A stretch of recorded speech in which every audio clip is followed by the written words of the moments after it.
কঠোর নিরাপত্তা বলয়ের মধ্যে এবার রাজধানীতে উদযাপিত হচ্ছে পয়লা বৈশাখ।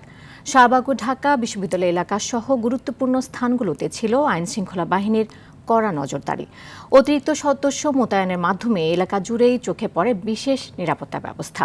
অনুষ্ঠান স্থলে প্রবেশ পথগুলোতে ছিল তল্লাশি এবং আর্চওয়ে চেকিং। এতে স্বস্তি প্রকাশ করে সাধারণ মানুষ। মোহাম্মদ রুহুল আমিনের ক্যামেরায় বিস্তারিত জানাচ্ছেন মুনতাসির মামুন।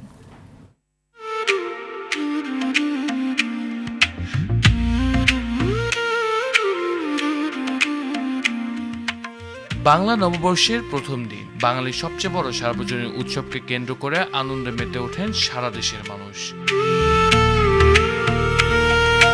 রাজধানীতে রমনা বটমূলে ছায়ানটের আয়োজন ও চারুকলার বৈশাখী শোভাযাত্রা সব মিলিয়ে ছিল বর্ণিল পরিবেশ। আর এই বিশাল সমাগমকে কেন্দ্র করে রমনা, সরোয়ার্দী উদ্যান এবং ঢাকা বিশ্ববিদ্যালয় এলাকায় নেওয়া হয় কঠোর নিরাপত্তা ব্যবস্থা। সিসিটিভি ক্যামেরা, ড্রোন নজরদারি, পাশাপাশি মোতায়েন করা হয় অতিরিক্ত ফোর্স। পুলিশের সার্ভিস আগের যে বেড়েছে, এই কারণে মানুষ নিশ্চিন্তে এইসব প্রোগ্রামে আসবে বিধায় আমরা গত বছরের তুলনায় বেশি নিরাপত্তা কর্মী বা নিরাপত্তা পুলিশ মোতায়েন করা হয়েছে।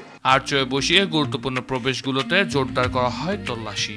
আমরা এখান থেকে সিসিটিভি ফুটেজের মাধ্যমে এবং ড্রোন ক্যামেরার মাধ্যমে সার্বিক পরিস্থিতিটাকে আমরা পর্যবেক্ষণ করছি এবং এখন পর্যন্ত আমাদের দেখা এবং প্রাপ্ত তথ্য মোতাবেক সার্বিক পরিস্থিতি ভালো।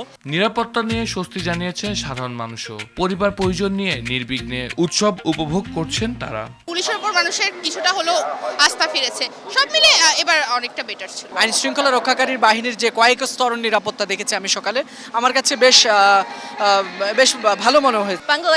প্রতি বছর আমি সকলের সাথে একত্রে বড় উৎসবগুলো অনেক আনন্দের সাথে উদযাপন করি। বাংলাদেশের মানুষ অনেক আন্তরিক।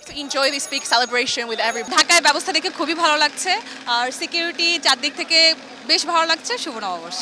তল্লাশি ও নজরদারির বিড়ম্বনা থাকলেও নিরাপত্তা প্রশ্নে আইন শৃঙ্খলা বাহিনীর এ তৎপরতাকে স্বাগত জানিয়েছে রাজধানীবাসী।